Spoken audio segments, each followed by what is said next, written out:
Hello guys, मैं हूँ काजल और मैं आज से एनसीईआरटी सीरीज स्टार्ट कर रही हूँ और 6 क्लास से लेके 10th क्लास तक मैं आप लोगों को एनसीईआरटी पढ़ाऊँगी।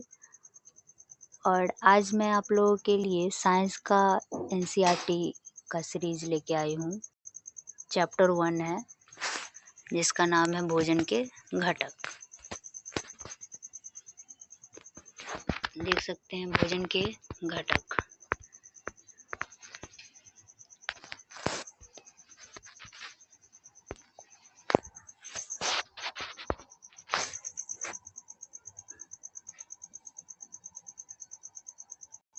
देखिए, भोजन जो हम डेली यूज़ करते हैं, डेली खाते हैं, चावल, सांभर, भिंडी हो सकती है, कुछ भी हो सकता है जो हम लोग खा सकते हैं, खाना खाते हैं। तो डेली खाने वाला चीज़, तो हम लोगों को क्या खाना चाहिए, क्या खाने में कमी रह जा रही है, उसमें क्या और ऐड कर सकते हैं, इन सब चीज़ों के बारे में हम लोग पढ़ेंगे। इसी में पढ़ने वाले हैं। तो देखिए, विभिन्न प्रकार के खाद्य पदार्थों में क्या होता है। हम जानते हैं कि प्रत्येक व्यंजन एक या एक से अधिक प्रकार की कच्ची सामग्री से बना होता है। जैसे दाल ले लीजिए या फिर सब्जी ले लीजिए। दाल ही बनाना होता है तो सूखी दाल लेते हैं, चना या फिर अरहर का दाल लेते हैं, मसूर का दाल लेते हैं, उसमें नमक डालते हैं, उसमें पानी डालते हैं, फिर दाल बन के तैयार होता है। तो एक से अधिक तो सामान लिए ना। जैसे सब्जी हो गया तो आलू हो गया, भिंडी हो गया, उसमें मिर्ची डालते हैं, धनिया पत्ता डालते हैं, तो एक से अधिक कच्ची सामग्री उसमें भी हो गया, डाल के उसको बनाते हैं। या जंतुओं से मिलते हैं उसको भी उसमें डाल के बनाते हैं, जैसे घी हो गया, ये सब चीज़ उसमें डालते हैं। इस कच्ची सामग्री के संघटक क्या है? इस कच्ची सामग्री में हमारे शरीर के लिए कुछ आवश्यक तत्व होते हैं।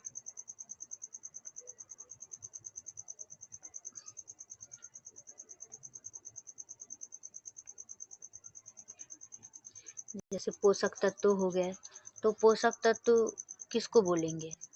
जो हमारे शरीर के लिए आवश्यक हो, जिसको हम लोग डेली खाते हैं। जैसे प्रोटीन हो गया, हमारे शरीर के लिए कुछ पोषक तत्व हो गया, कार्बोहाइड्रेट हो गया, प्रोटीन हो गया, वसा हो गया, खनिज लवण हो गया। इसके अतिरिक्त हमारे शरीर को भोजन में रुक्षांश तथा जल भी आवश्यक होता है। ये सब आवश्यक क्यों होता है? ताकि हम स्वस्थ रह सके। रुक्षांश और जल इसीलिए आवश्यक है कि खाना खाने के बाद पूरी तरह से पचने के बाद जो भी अपशिष्ट पदार्थ बच जाते हैं, उसको हमें अपने पेट को साफ करना भी ज़रूरी है ना। तो उसके लिए रेशेदार फल फ्रूट्स खाते हैं, साग हो गया, चना का साग हो गया, पालक हो गया, ये सब खाते हैं हम लोग। क्या सभी पदार्थों में ये सभी पोषक होते हैं? कुछ साधारण विधियों से हम जान सकते हैं कि कच्ची सामग्री या पके हुए भोजन में कौन सा एक से अधिक उपस्थित पोषक तत्व है, जिसमें कार्बोहाइड्रेट, प्रोटीन, वसा के परीक्षण के लिए हम कुछ उपाय करेंगे।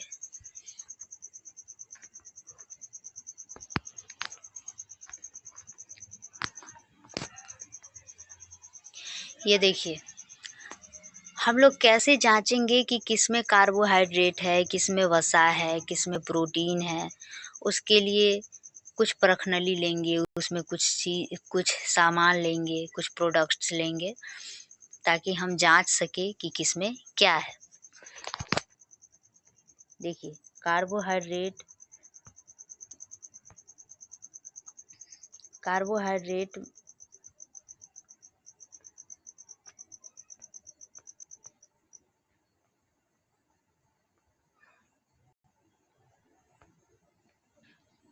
कार्बोहाइड्रेट कई प्रकार के होते हैं। हमारे भोजन में पाए जाने वाले मुख्य कार्बोहाइड्रेट मंड तथा शर्करा के रूप में होते हैं। मंड तथा शर्करा के रूप में होते हैं।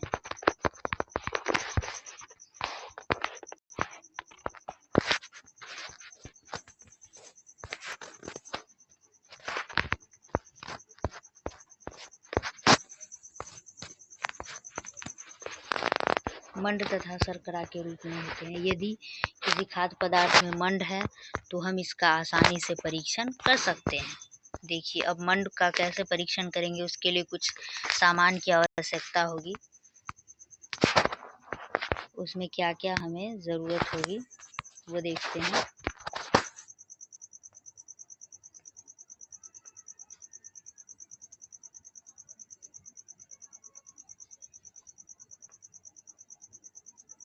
देखिए, आयोडीन का तनु विलयन बनाने के लिए जल से आधी भरी प्रखनली में कुछ बूंदे टिंचर आयोडीन की मिला दीजिए। यानी कि टिंचर आयोडीन एक विलयन बनाने के लिए, आयोडीन का तनु विलयन बनाने के लिए पानी लीजिए, उसमें थोड़ा सा मात्रा तनु विलयन आयोडीन का थोड़ा सा मात्रा रखिए। उसी को थोड़ा सा मात्रा जब आयोडीन का रखेंगे ना, तो वो जो विलयन बन के तैयार होगा उसी को तनु विलयन कहते हैं। फिर है कॉपर सल्फेट। कॉपर सल्फेट का विलयन कैसे तैयार करेंगे? 100 ग्राम जल लेंगे, उसमें 2 ग्राम कॉपर सल्फेट घोलेंगे। फिर 100 मिलीलीटर जल में 10 ग्राम कॉस्टिक सोडा घोलने से हमें अभिष्ट कॉस्टिक सोडा का विलयन मिल जाएगा।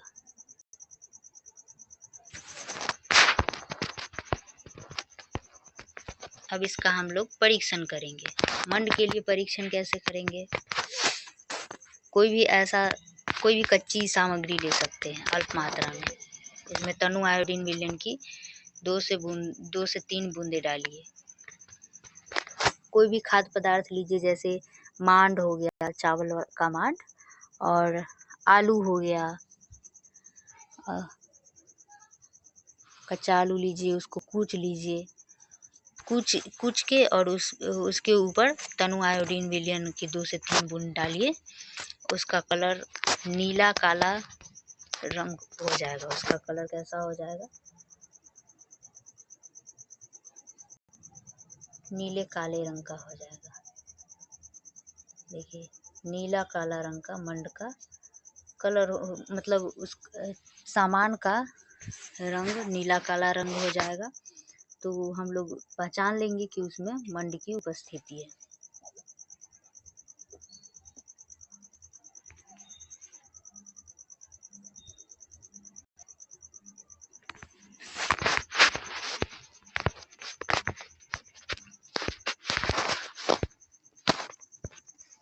अब देखिए, प्रोटीन का परीक्षण कैसे करेंगे।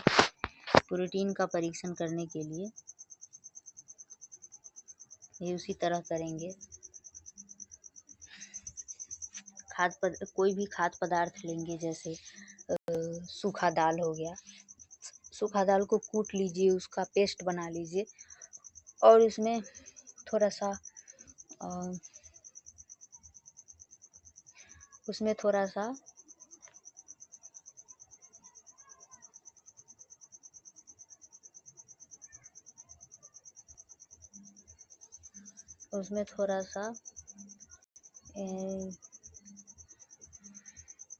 कॉस्टिक सोडा का विलयन मिला दीजिए, और थोड़ा सा कॉपर सल्फेट का विलयन मिला दीजिए। कॉस्टिक सोडा और कॉपर सल्फेट।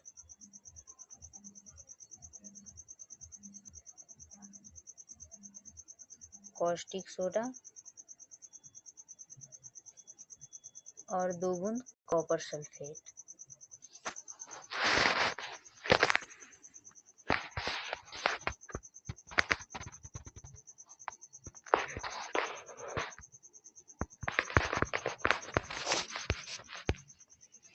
इससे क्या होगा? उसका भी कलर चेंज हो जाएगा, उसका कलर बैंगनी हो जाएगा। देखिए, उसका कलर बैंगनी हो जाएगा तो हम लोग समझ लेंगे कि इसमें प्रोटीन मौजूद है। और वसा के लिए परीक्षण करेंगे। वसा के लिए तो कोई भी खाद्य पदार्थ लीजिए,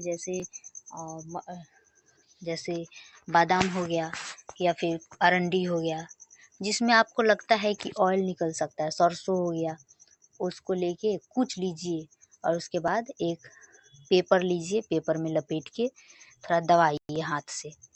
जब उसको दबाइएगा तो उसमें तेल के जैसा लगेगा कि पेपर में कुछ तेलीय पदार्थ लग गया है, तो उससे हम लोग समझ लेंगे कि इसमें वसा की मात्रा है, यानी कि वसा है।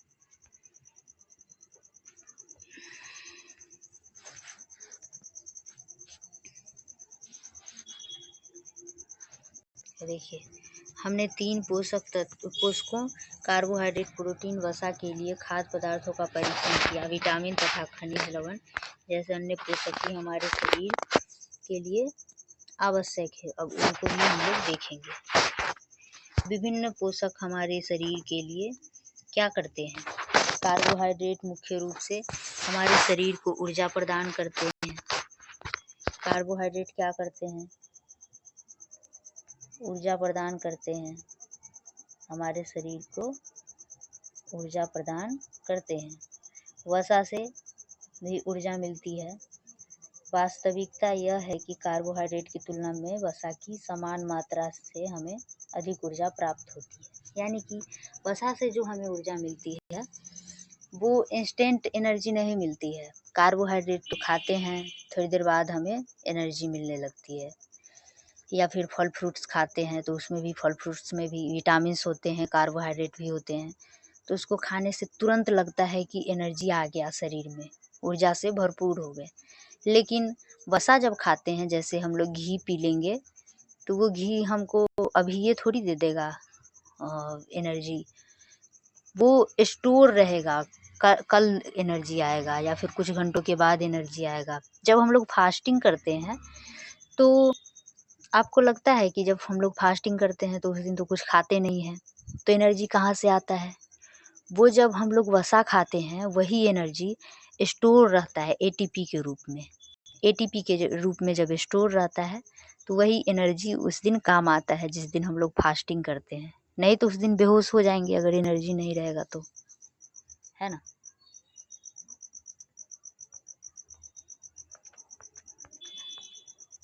कार्बोहाइड्रेट भोजन को ऊर्जा देने वाला भोजन भी कहते हैं,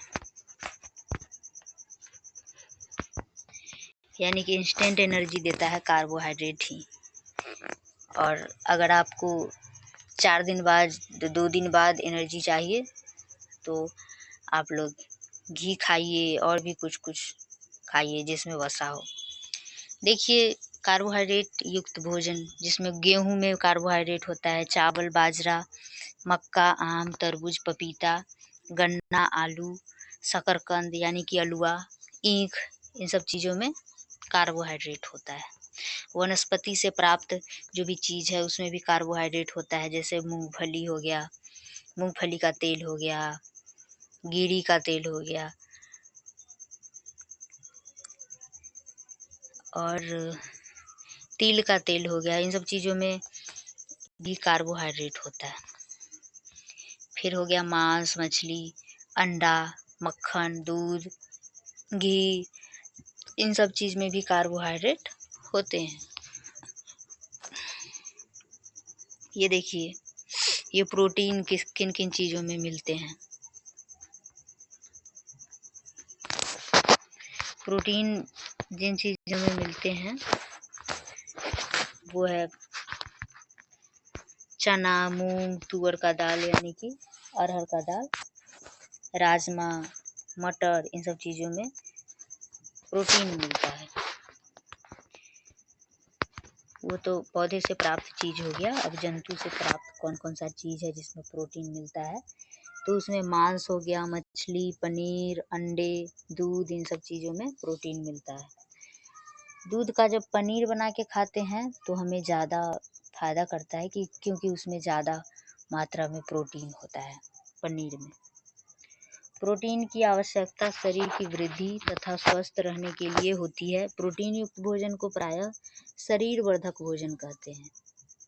यानी कि प्रोटीन की कमी हो जाएगी तो हमारे शरीर का वृद्धि ही नहीं होगा, विकास ही नहीं होगा, अजीब सा दुबला पतला रहेगा शरीर। विटामिन रोगों से हमारे शरीर की रक्षा करते हैं। यानी कि विटामिन की अगर कमी होगी तो वही रतौंधी तो क्या स्कर्वी ये सब हो जाते हैं, हड्डी मुड़ जाते हैं। विटामिन रोगों से हमारे शरीर की रक्षा करते हैं। विटामिन हमारी आँख, अस्थियों, दांत और मसूड़ों को स्वस्थ रखने में भी सहायता करते हैं। विटामिन कई प्रकार के होते हैं, A, B, C, D, E, K ये सब विटामिन होते हैं। विटामिनों के एक समूह को विटामिन बी कॉम्प्लेक्स कहते हैं, जैसे B1, B2, B3 ऐसे करके B12 तक विटामिन होते हैं। हमारे शरीर को सभी प्रकार के विटामिनों की आवश्यकता होती है। हमारे शरीर को कई प्रकार के विटामिनों की आवश्यकता होती है। मैंने यहाँ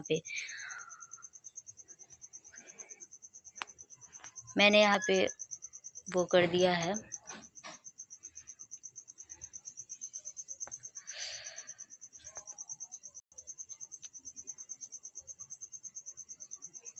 मैंने अपने फ़ोन को फ्लाइट मोड में रखना भूल गई थी, इसके लिए मैं माफ़ी चाहूँगी। डिस्टर्ब भी होने लगता है बीच में पढ़ाते टाइम। विटामिनों के समूह को विटामिन बी कॉम्प्लेक्स कहते हैं। हमारे शरीर को सभी प्रकार के विटामिनों की आवश्यकता। देखिए, विटामिन हमें ज़्यादा मात्रा में नहीं चाहिए। विटामिन माइक्रोन्यूट्रिएंट्स है, यानी कि सूक्ष्म पोषक तत्व है जिसकी थोड़ी मात्रा हमें चाहिए ही चाहिए। वही विटामिन अगर नहीं मिलेंगी तो हमारे शरीर कई बीमारियों से ग्रसित हो जाएगा। समझ गए? विटामिन ए हमारी त्वचा तथा आँखों को स्वस्थ रखता है। विटामिन सी बहुत से रोगों से लड़ने में हमारी मदद करता है। विटामिन डी हमारी अस्थियों और दांतों के लिए कैल्शियम का उपयोग करने में हमारे शरीर की सहायता करता है। विभिन्न विटामिनों से भरपूर भोजन को अब देख सकते हैं चित्र में। देखिए,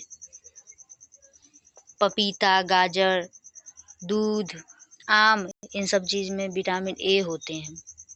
विटामिन बी होते हैं गेहूँ, चावल, यकृत, इन सब चीज़ों में विटामिन बी होते हैं। और विटामिन सी होते हैं संतरा, अमरूद, मिर्च, हरी मिर्च, नींबू, आंवला, टमाटर, इस सब में विटामिन सी होते हैं। विटामिन डी के कुछ स्रोत है दूध, मक्खन, अंडा, मछली, यकृत, ये सब है विटामिन डी के स्रोत। ये देखिए, फास्फोरस के कुछ स्रोत हैं जिसमें आयोडीन भी होते हैं। उसमें है पालक, इसमें आयरन भी होता है पालक में। अदरक हो गया, और मछली, चुकंदर, इन सब चीज़ों में आयोडीन होता है। और लोह के कुछ स्रोत हो गया, जैसे आयरन किन किन चीज़ों में मिलता है, तो वो हो गया दूध हो गया, केला हो गया, तिल हो गया, इन सब चीज़ों में मिलता है। कैल्शियम के कुछ स्रोत हो गया, कैल्शियम किन किन चीज़ों में मिलता है, तो कैल्शियम के लिए पालक हो गया, सेब हो गया इत्यादि।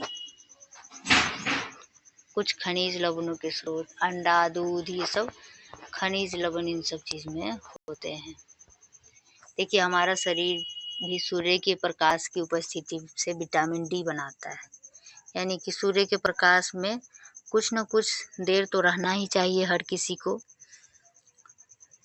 जैसे अगर सुबह पहर का ज़्यादा ठीक रहता है। सुबह पहर जो निकलते हैं सूर्यदेव, तो वो उधर पीठ करके हम लोग बैठ सकते हैं, तो हमें विटामिन डी की कमी नहीं होगी। हमारे शरीर को खनिज लवणों की आवश्यकता अल्प मात्रा में होती है। शरीर के उचित विकास तथा अच्छे स्वास्थ्य के लिए प्रत्येक खनिज लवण आवश्यक है। चावल में कार्बोहाइड्रेट की मात्रा दूसरे पोषकों से अधिक होती है। इस आधार पर हम कह सकते हैं कि चावल कार्बोहाइड्रेट समृद्ध भोजन है। हाँ, वो तो सब जानते हैं। चावल में अधिक मात्रा में कार्बोहाइड्रेट होते हैं, फिर आलू में अधिक मात्रा में कार्बोहाइड्रेट होते हैं। इन पोषकों के अलावा हमारे शरीर को आहारी रेशों तथा जल की भी आवश्यकता होती है। आहारी रेशे रुक्षांश के नाम से भी जाने जाते हैं। जैसा कि मैंने कहा था, साग सब्जी हो गया। साग जो हम लोग खाते हैं ठंडे के दिनों में, बथुआ का साग हो गया, चना हो गया, खेसारी, ये सब का साग खाना चाहिए। ये सब रेशेदार चीज़ है जो हमारे पेट को साफ करने में सहायता करते हैं। हमारे खाने में रुक्षांश की पूर्ति मुख्यतः पादप उत्पादों से होती है। रुक्षांश के मुख्य स्रोत साबुत खाद्यान्न, साबुत खाद्यान्न यानी कि कोई भी चीज़ हो गया, जैसे चना हो गया, तो चना को दाल बना के नहीं, उसका सौंसे चना खाना है। उसको कैसे खाना है? फुला के। चना हो गया, मूंग हो गया, सोयाबीन हो गया, सोयाबीन का छोटा छोटा दाना आता है। इन सब चीज़ को हम लोग फुला के उसको अंकुरित करके फिर खाएंगे तो ये सब हमारे पेट को साफ करने में सहायता करते हैं। साथ में चना में प्रोटीन भी होता है, चना, मूंग और सोयाबीन में। तो रुक्षांश किन किन चीज़ों में मिलते हैं ये देखिए। पादप उत्पादों से प्राप्त रुक्षांश के मुख्य स्रोत है साबुत खाद्यान्न, दाल, आलू, ताजे फल और सब्जियां। रुक्षांश हमारे शरीर को कोई पोषक प्रदान नहीं करते हैं, फिर भी हमारे भोजन का आवश्यक अवयव है और इसका आयतन बढ़ा देते हैं। रुक्षांश बिना पचे भोजन को बाहर निकालने में हमारे शरीर की सहायता करता है। रुक्षांश हमारे शरीर में बिना पचे भोजन को बाहर निकालने में सहायता करता है।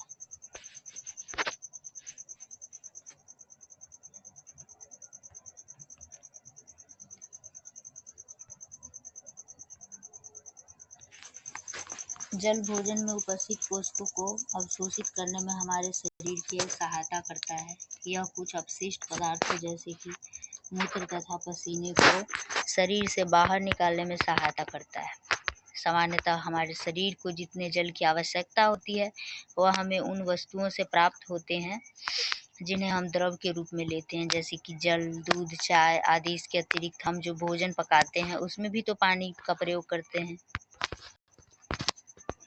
एक टमाटर अथवा नींबू को लीजिए, उसमें उसको काट के देखिए, उसमें देखिए कितना मात्रा में जल मौजूद होता है। यानी कि हम जल को हर रूप में यूज़ करते हैं। संतुलित आहार सामान्यतः पूरे दिन में जो कुछ भी हम लोग खाते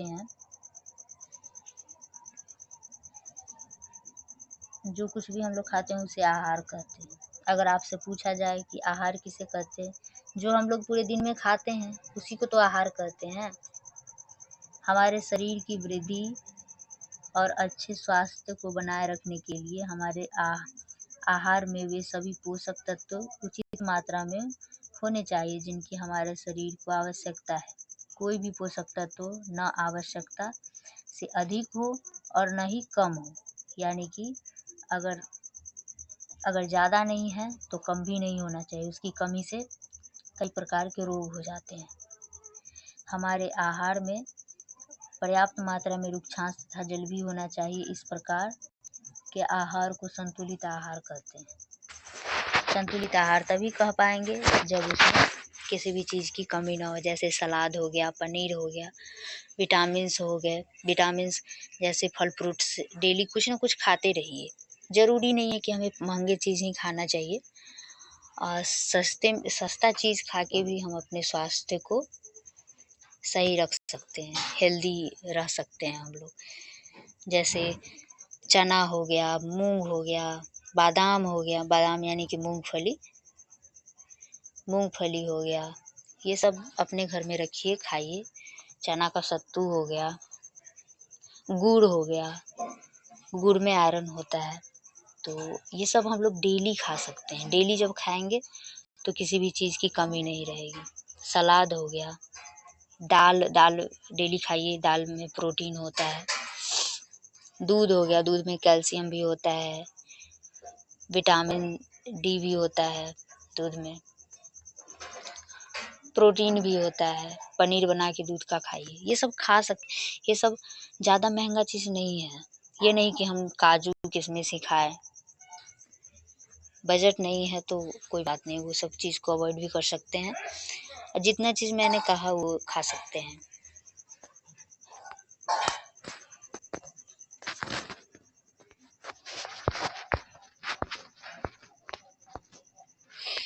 देखिए, क्या आप सोचते हैं कि प्रत्येक आयु वर्ग के लोगों को एक ही प्रकार के आहार की आवश्यकता होती है?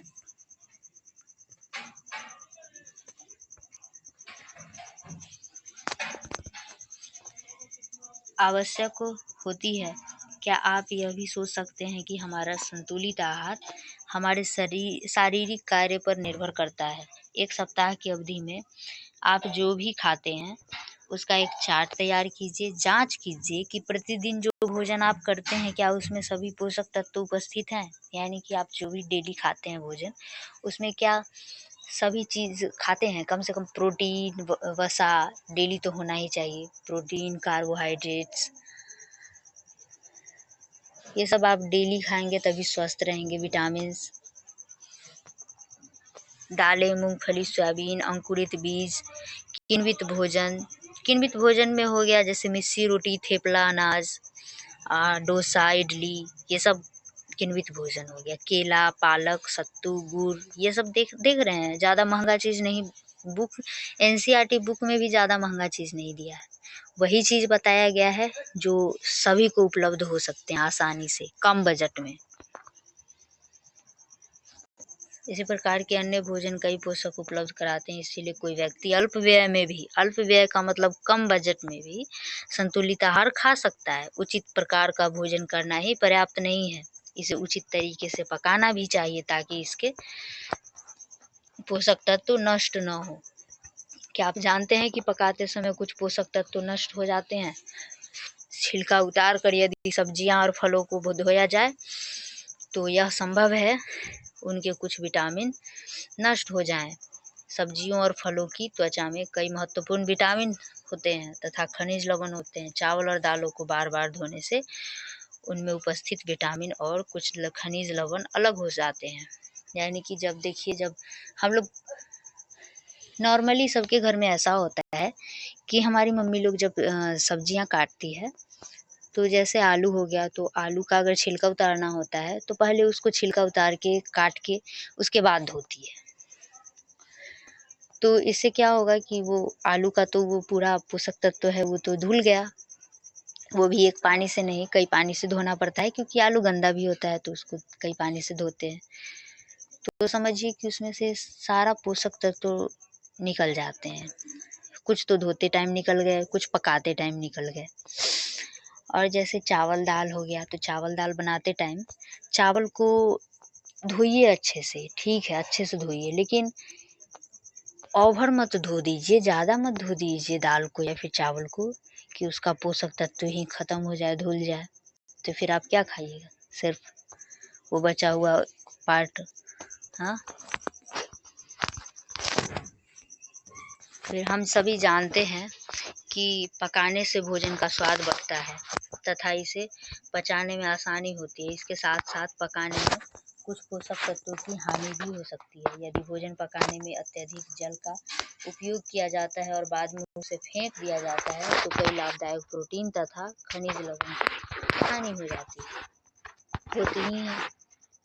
जैसे कभी कभी देखते होंगे कि कद्दू का सब्जी बनाते हैं, लौकी का, तो कद्दू का सब्जी बनाते टाइम कद्दू में बहुत सारा पानी छूट जाता है, तो उसमें लहसुन, अदरक ये सब डाले हुए रहते हैं, हल्दी भी डाले रहते हैं, नमक भी डाल दे, नमक तो ऐसे लास्ट में डालते हैं।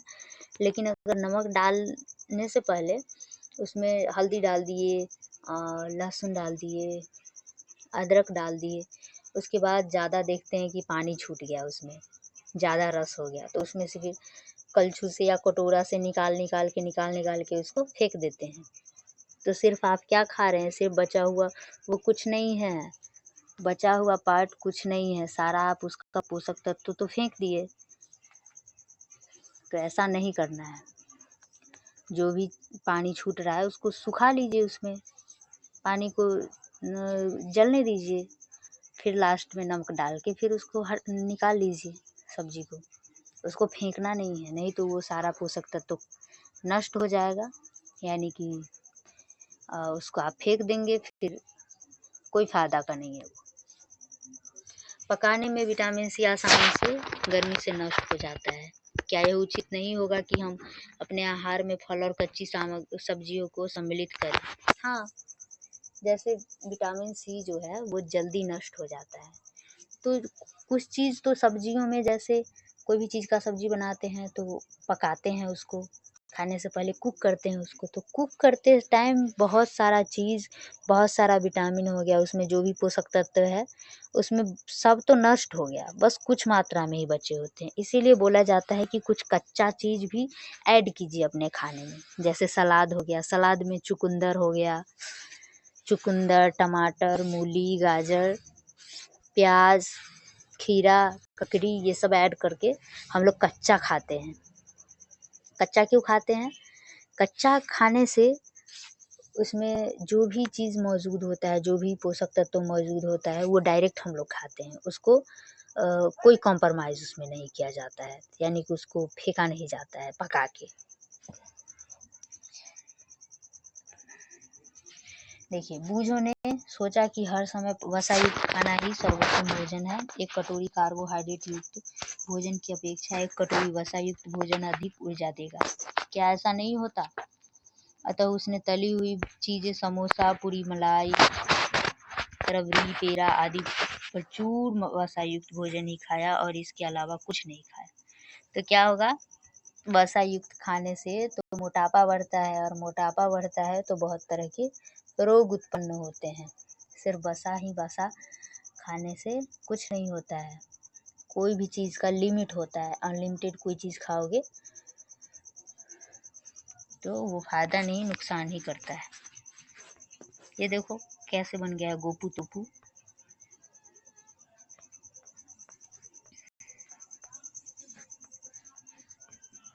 हमारे भोजन में वसा की मात्रा अत्यधिक मोटापे का कारण बनती है। अभावजन्य रोग। अभावजन्य रोग में कोई भी चीज़, एक व्यक्ति खाने के लिए पर्याप्त भोजन पा रहा है, लेकिन कभी कभी उसके भोजन में किसी विशेष पोषक की कमी हो जाती है। यदि यह कमी लंबी अवधि तक रहती है तो वह व्यक्ति उसके अभाव से ग्रसित हो सकता है। एक या अधिक पोषक तत्वों का अभाव हमारे शरीर में रोग अथवा विकृतियां उत्पन्न कर सकता है।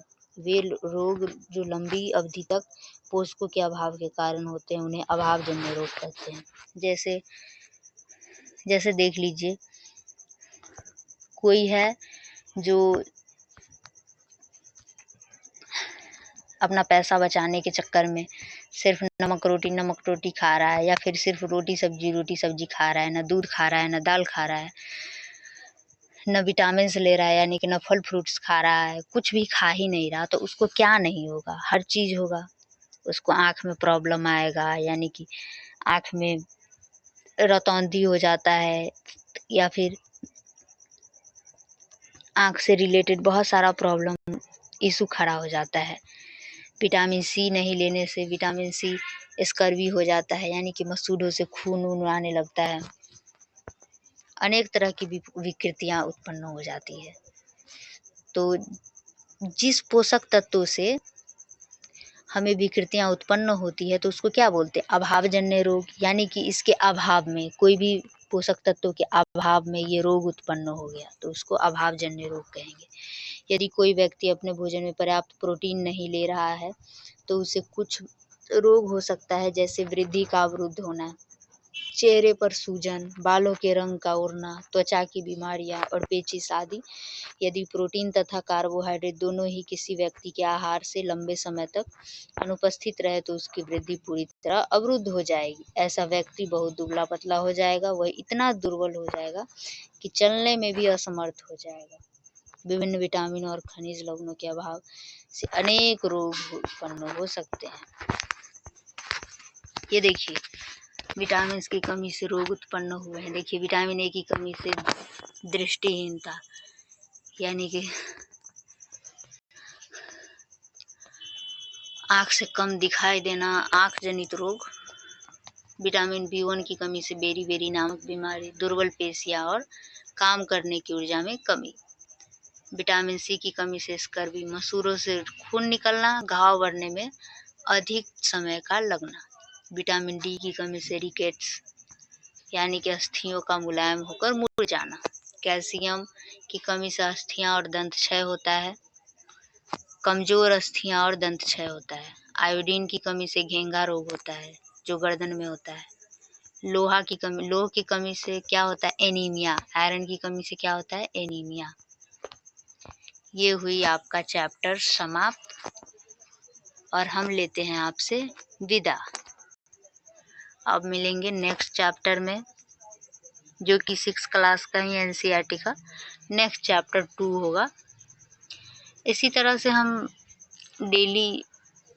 डेली अगर नहीं भी ला पाए तो फिर भी हम पूरा एनसीईआरटी आप लोगों के लिए लाएंगे, सीरीज लाएंगे। धन्यवाद।